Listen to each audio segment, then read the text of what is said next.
basil and mint pesto grilled cheese. So about a cup of basil, about a half a cup of mint, about a half cup of Parmigiano Reggiano grated cheese.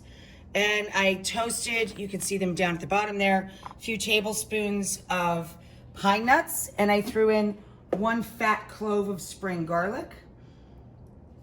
You can add salt and pepper to taste, and now we're going to add about 1/3 cup of EVOO. And that's it, you guys know how to make pesto. Okay, so in this small bowl, I have a combination of EVOO and melted butter. Just did that in the microwave, quite frankly.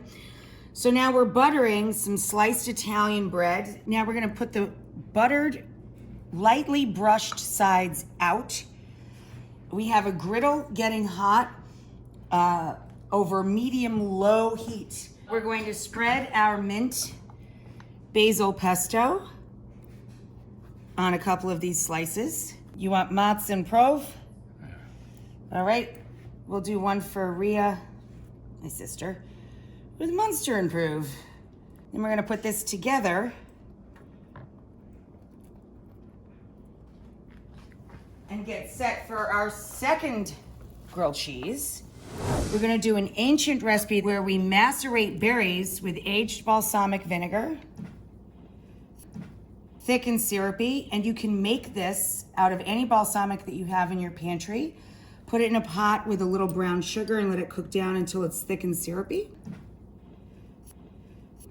So we're gonna pour balsamic syrup onto, in this case, blackberries with lots of shredded basil. So we're gonna take the mashed balsamic berries and put them onto our Italian bread. Again, butter and olive oil, flip it down. This is fontina, any easy melting cheese will do.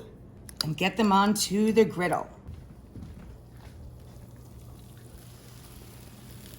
Here are our mint and basil pesto grilled cheese.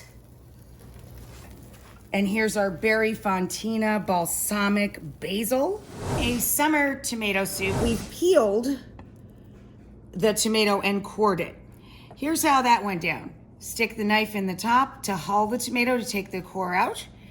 Then we scored the bottom, just with an X, throw it in boiling water, put it in cold water, peel them. The whole thing takes like 2-3 minutes.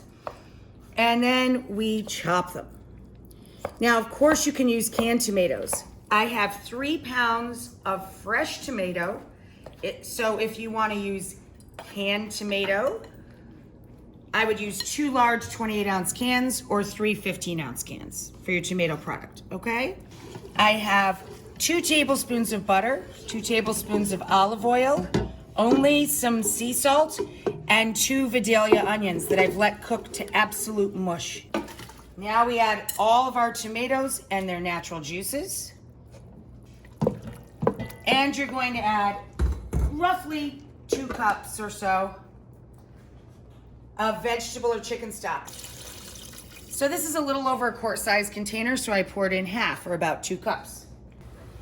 And we're gonna throw in a stem of basil. Now we're gonna let this simmer for about 20 minutes until the tomatoes break down. So we pull out the basil that's done its job in the soup. If you have an immersion blender, just puree the soup in the pot. Otherwise, you can use a food processor. So just puree and put it back on the stove to simmer until you're ready to serve.